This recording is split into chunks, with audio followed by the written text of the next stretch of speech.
Alright, good morning, church! Ngayon, magandang umaga, ICOC Quezon City South Sector at sa lahat po ng mga kapatid natin, mga kapamilya, mga kaibigan na kasama natin ngayong umaga at sa lahat ng mga nanonood sa atin via Facebook Live. Good morning po sa inyo lahat and thank you for joining us sa ating Sunday worship service ngayong umaga. Special welcome po sa mga special people na kasama natin ngayong umaga. Joining us this morning, si Tita Daina Traviña from ICOC Sacramento is joining us this morning. Tita Daina. Si Tita Daina po ay nanay ni Ate Rona Hernandez. And kasama rin po ni Tita Daina si Ate Donna, nakapatid rin ni Ate Rona Hernandez, joining us this morning. And the Arados are also joining us ngayong umaga, si Ate Shirley at si Kuya Romy. Si Kuya Romy naman ay nanggaling for 14 years ata sa ICOC Bahrain. And he will be staying na for good dito sa Quezon City region. So let's welcome back si Kuya Romy sa Quezon City region family. Also joining us this morning, grabe, sila visitors natin sila ngayon. Joining us this morning, Enzo and Divine Caparas, all the way from ICOC Tagum, joining us this morning. Welcome back, Enzo and Divine. And some of our friends are also joining us this morning. Si Noli, nakapatid ni, office mate pala ni Ate Nancy. Gumagawa na ako ng mga family trees na hindi naman totoo. Office mate ni Ate Nancy Baisa, si Kuya Noli is joining us this morning. Also nakita ko si Joy, si Joy Ergisa. Alfred, si Pam, si Sheena joining us this morning. So welcome sa inyong lahat. Si Ate Che at ang kanyang anak na babae ay kasama natin this morning. And si Christine rin, na kaibigan ni Ate Michelle Ip, na surprisingly si Christine pala ay naging office mate ni Kuya Regan 2019. So what a small world. So welcome po sa inyong lahat and thank you for joining us sa ating Quezon City family. Welcome daw kay Ali, na all the way from ICOC Rizal. Welcome rin kay Ali. At sa lahat po namin mga hindi ko nabanggit na kasama natin ngayong umaga, welcome po kayo sa pamilya ng ICOC Quezon City South Sector. Balikan ko lang po yung announcements ni Andrew kanina. Again po, next week we'll have a sectoral devotional and we'll do it via Zoom and Facebook Live. Initially po, we thought of doing it ng face-to-face, but we realized it's going to be challenging for many of us kasi sobrang traffic na po for the past few weeks. I don't know kung napapansin nyo, pero sobrang traffic na po for the past few weeks because of Christmas rush. Last Friday nga po, nung Friday, we had a staff Christmas party sa playground sa Makati. From Quezon City to Playground Makati, it took us 3 hours bago makarating sa Makati. Tapos akala namin kami na yung pinakang kawawa, akala namin aping-aping na kami sa buhay kasi 3 hours kaming nagbiyahe from QC to Makati. It turned out yung mga silapans pala from North Caloocan, almost 5 or 6 hours sila nagbiyahe from North Caloocan papuntang playground. So parang na sila nagbagyo. Parang nagbagyo na ang distansya ng North Caloocan papuntang Makati. So medyo traffic po talaga for the past few weeks. So yung thinking namin na mag face-to-face sectoral devo, we just thought of mag-online na lang muna tayo para hindi tayo ma-hassle or ma-stress sa traffic. But next year po, we thought of having more face-to-face sectoral and regional devotionals for our sector. But for now po, because of the traffic, mag-online po muna tayo. And nabanggit rin ni Andrew kanina na merong Christmas party ang CM sa December 15. And I think the CM also would like to announce na ang resume po ng CM would be on January 5 next year. So next year na po, ng January 5 ang resume ng CM, ng Children's Ministry. Special announcement rin po from RUC Group or Rise Up Challenge Group. Magkakaroon po ang RUC ng Christmas Devo series starting on December 16. Ito po yung Rise Up Challenge. So December 16 po magkakaroon sila ng Christmas Devo series. Everyday po ito ng 5:30 a.m. hanggang December 25. So technically merong simbang gabi. Meron pong simbang madaling araw ang Rise Up Challenge kasi 5:30 a.m. po ito hanggang sa December 25. So yung magjo-join daw po ay may kakayahan kayo mag-wish after nung December 25.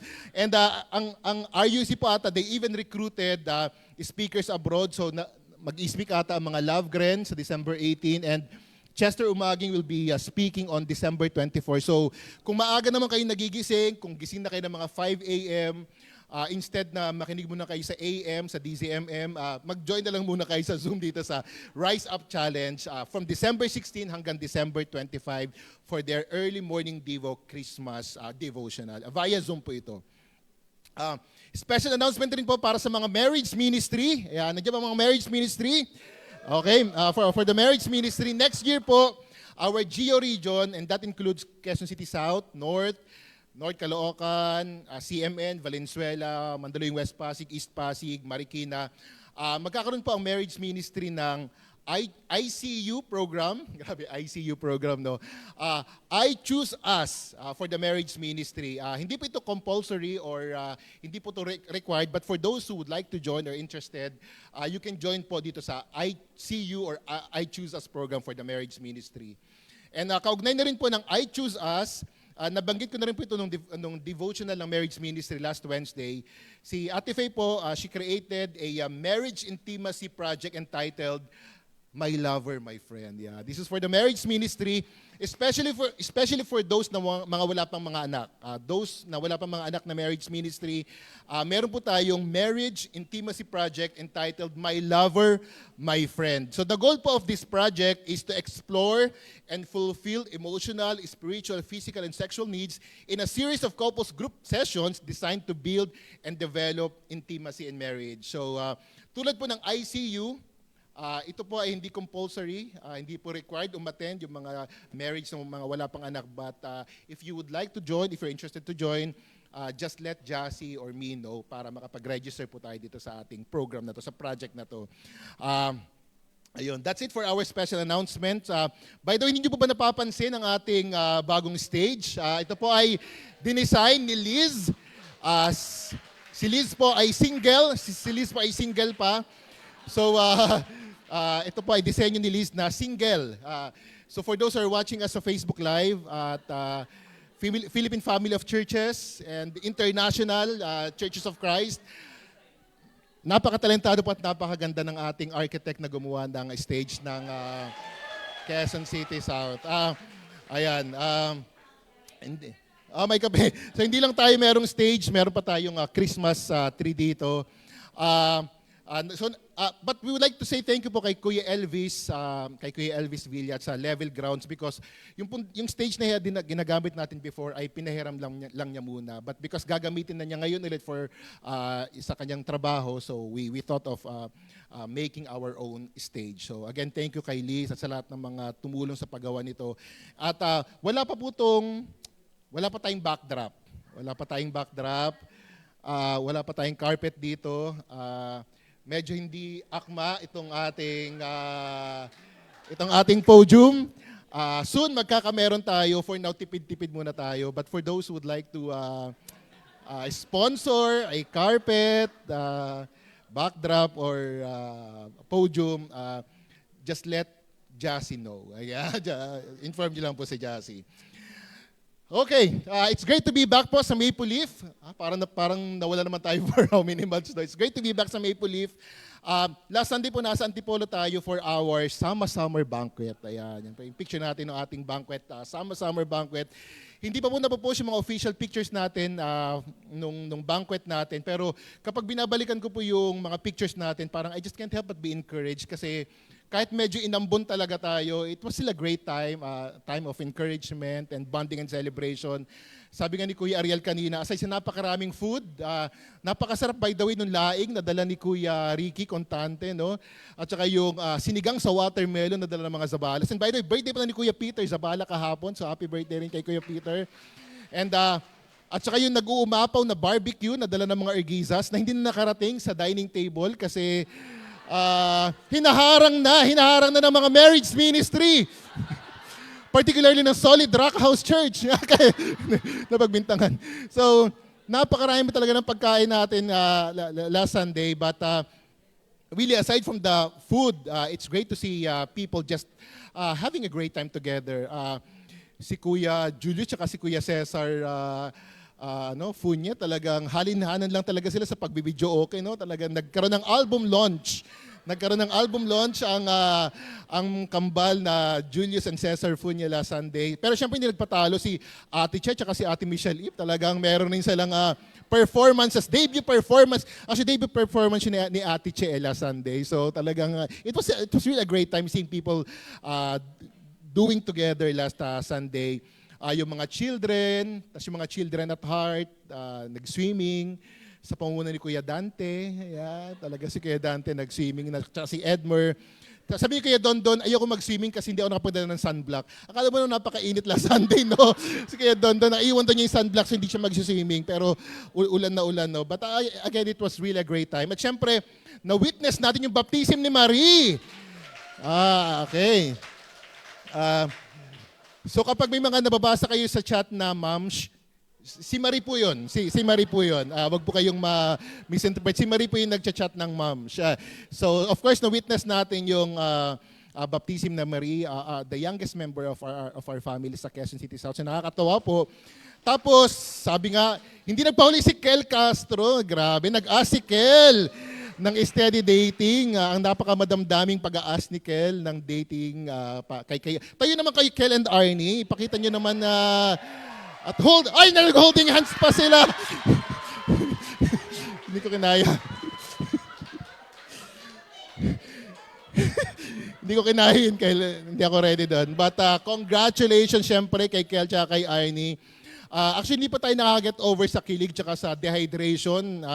Sa pagkakaas kay Princess naman sa engagement. Oo. So, inas naman parang Saturday, no? Saturday. Inas si Princess. Tapos, and actually, months before that, naging engaged rin si Andrew tsaka si MJ. Grabe talaga.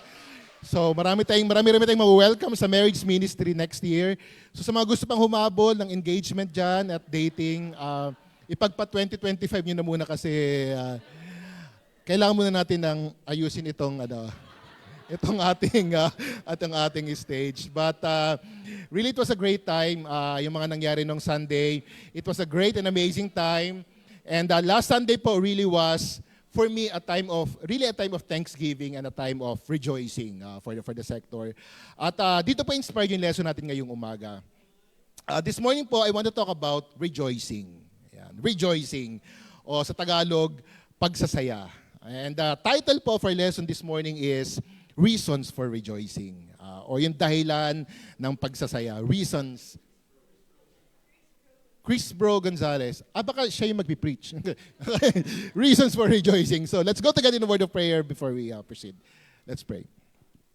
Panginoon, maraming salamat na we have a relationship with you, Father God. Wow, it's just so amazing to celebrate a relationship with you, Father, and to celebrate this family of disciples na kasama ko ngayon, Panginoon. Maraming salamat na meron kaming ganitong joy na nararamdaman, Ama, dahil may relasyon kami sa inyo at may relasyon kami sa bawat isa. I pray that we have a great time together, learning and consuming your words, Father God. I pray that ma-nourish talaga, Panginoon, niya yung mga pangailangan spiritually from your words, Father God. That I will be preaching this morning. Hindi po ako karapat-dapat and I don't feel qualified doing this, but thank you for just using me despite my many weaknesses and limitations, Father, to be able to communicate to your people and even to communicate to me, Father God. Please bless this time. We pray all these things in Jesus' name. Amen. Again, the title of our lesson this morning is Reasons for Rejoicing. Let's open our Bibles to Philippians chapter 4. And we'll be reading NASB or National American Standard Version. National American Standard Bible. Ano version? Sabi doon sa Philippians 4 verse 4, rejoice in the Lord always. Again, I will say, rejoice. Yung binasa po nating scripture, this is a command. Utos po ito. So may utos sa atin ang Biblia. Ano yung utos sa atin? Rejoice. Rejoice daw. Magalak raw tayo sa Panginoon at gawin itong lagi. When I was reading this scripture, sabi ko, okay, rejoicing, kaya yan. Bilang Pilipino, we are trained to be optimistic, we're trained to be resilient, we're trained to be persevering. So yung mag-rejoice or at least to be happy, madali lang yan. Kayang-kaya natin gawa ng paraan yan. But to rejoice always. Ako, parang medyo mahihirapan tayo dito, Ana. To rejoice always. I mean, how can we rejoice always kung maraming problema sa paligid?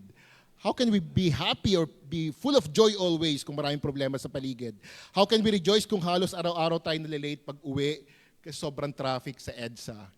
How can we rejoice always if we did not get the promotion or the bonus that we're expecting to receive this Christmas? I mean, how can we rejoice if we're in that situation? How can we rejoice if there are challenges in our family? For example, my health scares, my relationship problems inside the family, my financial concerns. Magpapasko na, parang sa bills lang mapupunta yung 13th month pay, wala nang matitira sa Noche Buena. So if this is the case, Paskong Pasko, how can we rejoice always? I really think it's adulting, pero parang feeling ko, ibang-iba na yung feels ng Pasko para sa akin now that I'm older. Parang ibang-iba na yung feel ng Pasko now that I'm older. Nung bata po ako, ibang-iba yung excitement ko kapag Christmas. Kahit Team Gasera lang kami nung kabataan ko kasi walang kuryente sa barangay namin. Excited ako mag-Noche Buena kahit peanut butter tsaka tinapay lang yung pagkain namin. Excited na excited ako kapag Christmas. And isa po sa mga happy memories ko nung kabataan ko kapag Pasko, and hanggang ngayon, nasa core memory ko pa rin siya, yung amoy nung Fuji apple na binigay sa amin ng kapitbahay namin. Parang feeling ko, yun yung amoy sa akin ng Christmas, yung binigay na Fuji apple. Kasi, prutas lang sa barangay namin. Saging, rambutan, lansones. Yung maamoy mo yung Fuji apple, parang feeling ko yung amoy ng Christmas for me. And excited ako every time maamoy ko yun for Christmas nung bata pa ako. I am already 37 years old now and I have eaten many apples already. Pero tulad ng mga nakain ko na mansanas, feeling ko the excitement that I used to have when I was younger for Christmas is gone. Parang wala na. Parang mas stress sa Christmas rush, worries, anxiety na yung nararamdaman ko ngayong Pasko. And so to be asked to rejoice always, especially this Christmas, parang medyo mahirap ata siyang gawin. Parang mahirap ata siyang gawan ng paraan now that I'm older. But as Christians, of course, we know rejoicing always is still possible. Not only because we knew na hindi naman talaga dependent sa sitwasyon yung rejoicing, it's a decision to make to rejoice. Alam rin natin na bilang isang Kristiyano, the Bible is giving us more than enough reasons why is it possible for us Christians to rejoice always. This morning po, let me share 2 reasons why Christians like us can always rejoice. First po, we can rejoice always because our names are written in heaven. We can always rejoice because our names are written in heaven. In Luke chapter 10, verse 17 to 20, sabi doon, the 72 returned with joy and said, Lord, even the demons submit to us in your name. He replied, I saw Satan fall like lightning from heaven. I have given you authority to trample on snakes and scorpions and to overcome all the power of the enemy. Nothing will harm you. However, do not rejoice that the spirits submit to you, but rejoice that your names are written in heaven. Wow. Every time po na may mga baptism sa church, this is my go-to scripture na sinishare ko sa mga binabaptize. Itong Luke 10 verse 20. But just a little background po sa scripture na binasa natin. Ito po yung time na si Jesus, he commissioned his followers for a very unique mission. So pinapunta ni Jesus yung kanyang mga tagasunod in pairs sa mga towns and villages to prepare the people for his ministry. And after doing the mission, the disciples went back to Jesus. They were very impressed. Masayang-masaya sila. Very excited sila. Sabi nila, grabe Jesus, with your power and your authority, even the demons submit to us. So they were very impressed. They were very excited. And we have to give it to them. I mean, we have to give it to the apostles and to the disciples because hindi madali yung ginawa nila ha. I mean, mahirap kayo at nakakatakot kayo mag-cast out ng demons. I mean, siguro pag sinabihan ko kay Raito na mag-cast out, parang feeling ko nakakatakot yun. So parang we have to give it to these disciples na they're happy, they're very excited going back to Jesus. So, very excited they are rejoicing. But when Jesus heard them, as usual si Jesus, he took that opportunity to teach his disciples. And that time, Jesus gave them a special topic about rejoicing. Sabi niya, awesome yung mga ginawa niyo guys. Ginamitan ni Jesus ng awesome, no? Awesome yan guys, sabi ni Jesus. Bago pa man kayo pumunta sa mga pinuntahan nyo, I already knew na kayang-kaya cast out ng demons. Because in fact, wala naman talagang laban sa atin si Satan. Kaya lang, do not rejoice that the Spirit submit to you, but rejoice that your names are written in heaven. Magala kayo hindi dahil napasunod niyo yung mga masasamang espiritu. Magala kayo dahil nakatala sa langit ang inyong mga pangalan. Jesus took that opportunity, that moment, to teach His disciples a very important lesson kung saan dapat natin binabase yung ating kaligayahan, yung ating kagalakan. And that is not on the things that they have learned or the things that they have done or the things that they have accomplished, but on things or on the things that God has done for them.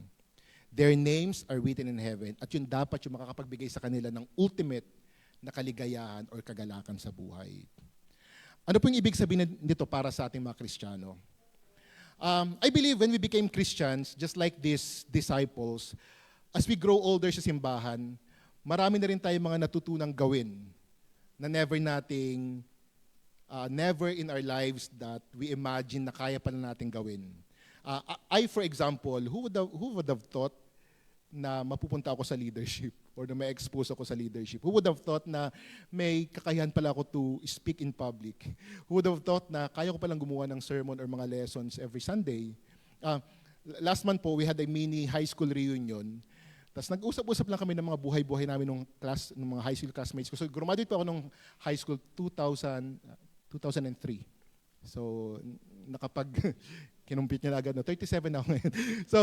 So nag-usap-usap lang kami ng buhay-buhay. Tapos when they learned and when they realized na pastor ako, hindi sila makapaniwala na pastor ka.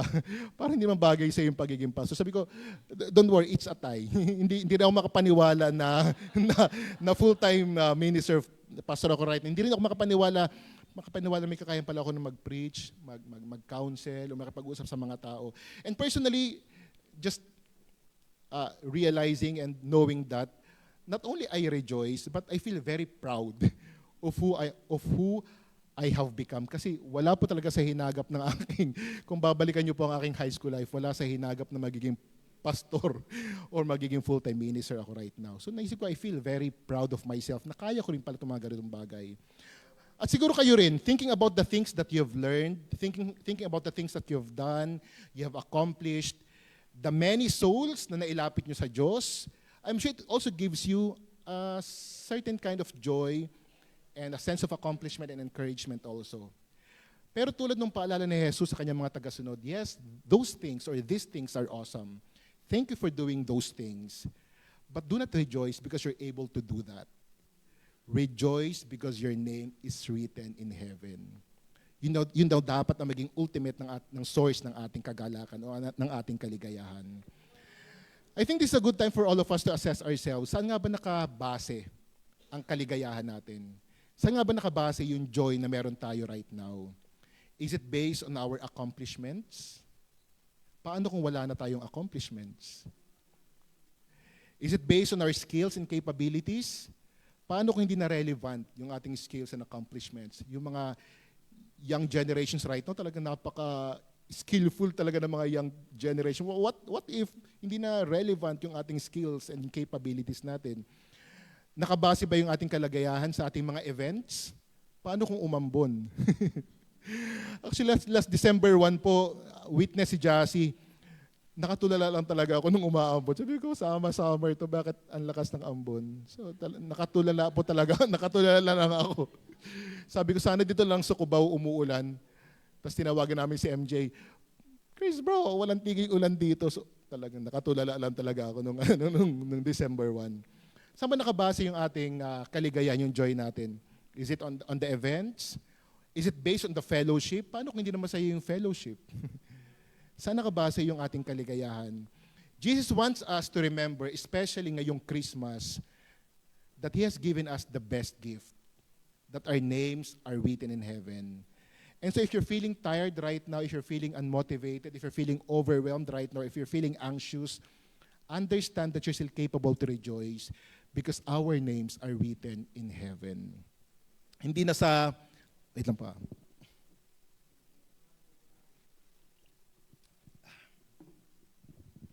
Hindi na sa noisy, or sa standing tayo nakalista. In my case, hindi na sa most wanted name sa NBI nakalista yung pangalan ko. No? Hindi na sa noise, hindi na sa standing nakalista yung pangalan natin. Our names are written in heaven, and that is more than enough reason why we can always rejoice always. Point number 2 po, we can rejoice because there are troubles of any kind. Excuse me, bro. We can rejoice because there are troubles of any kind. In James 1 verse 2, basahin natin sa New Living Translation, sabi doon, Dear brothers and sisters, when troubles of any kind come your way, consider it an opportunity for great joy. For you know that when your faith is tested, your endurance has a chance to grow. What is the scripture telling us here? I really like this version sa NLT. What is the scripture telling us here? Sabi ng scripture, we will face many troubles. And not just troubles of any kind. So sa may mga troubles dyan, hindi pa yan yun. That's not the final form yet. Troubles of any kind daw yung may experience natin. Pero sabi niya sa scripture, these troubles can help us grow in our endurance. These troubles that we're experiencing right now can help us grow in our endurance. What I got here is that the troubles that we're experiencing or will experience are actually opportunities for us to rejoice because these troubles are supposed to produce us or to produce something in us. Pwedeng endurance, pwedeng trust, pwedeng convictions. Yung troubles natin, meron siyang kaakibat na product. And so my question for all of us right now is, if you're experiencing troubles right now of many kinds, what is being produced by you? Or what is being produced in you by the troubles that you're experiencing? Ano yung napoproduce sa atin ng mga troubles na kinakaharap natin? Ano yung mga produkto ng mga pagsubok na pinagdaraanan mo right now? I want to share a story of Dashrath Manji. Si Dashrath Manji, he is also known as the Mountain Man. He was a poor laborer from Galur village in Bihar, India. Simple lang yung pamumuhay ni Dashrath until a tragedy struck sa kanyang asawa, si Falguni Devi. Yung asawa niya nagkasakit and the nearest medical facility was 55 kilometers away. Ganun kalayo yung hospital, yung nearest medical facility because there's a massive mountain na humaharang doon sa kanilang village papunta doon sa hospital. At dahil nga medyo malayo yung hospital sa bahay nila at may malaki pang bundok na nakaharang sa kanila, namatay eventually yung asawa ni Dashrath na si Falguni. And si Dashrath, he was devastated kasi nga hindi man niya nadala sa hospital yung asawa niya kasi nga 55 kilometers away yung hospital. Habang nagigrieve si Dashrath, he had a thought. Sabi niya, no one in my village should suffer the same fate na pinagdaanan ko. And so what Dashrath did, with only a hammer and a chisel, ano bang Tagalog sa chisel? Cheese, ano ba yun? Keso. Paet. So with only a hammer, martilyo, tsaka paet, he began carving a road through the mountain. And for 22 years, from 1960 to 1982, Dashrath worked tirelessly habang minamak ng kanyang mga kasama sa village. But kahit minamak siya, he just continued the labor of his love until after 22 years, he was able to carve a 110-meter long, 9-meter wide, 7.6-meter deep path through the mountain, reducing the distance between the village and the hospital from 55 kilometers to just 15 kilometers because of what he did. Dashrath's troubles, grief, and challenges produced in him perseverance and selflessness for his fellow villagers. I don't know your troubles, mga kapatid. Hindi ko pa alam ang pinapagdaanan nyo right now. I don't know your challenges right now. But I hope it's causing you, like Dashrath, to conquer your giants and to even move mountains. I hope the troubles that you're experiencing right now are producing something positive in you that is helpful for you and for the people around you. Brothers and sisters and friends, Quezon City South Sector, in this world where it is more tempting to be sad, it's more tempting to be anxious, to be stressed, let us always remember that God has given us more than enough reasons for us to rejoice. We can rejoice because our names are written in heaven. And even if we are experiencing troubles right now on earth, we can still rejoice because our troubles are also growth opportunities. I want to close out with a lyrics from our late brother J. Brian Craig song entitled Rejoice. Sabi niya, sing and shout, even stones cry out, I must rejoice, for you are my king. Kaya nung kantan to, no? Sabi niya, rejoice no? Sabi niya, one day every knee will bow, but I give all to crown you now. One day we'll see face to face. Till then, I will run this race. I don't know your challenges, mga kapatid. I don't know your hurdles right now. But knowing that someday we'll see God face to face in heaven, I think that's more than enough for us to rejoice. Maraming salamat po sa pakikinig, and to God be the glory. Salamat.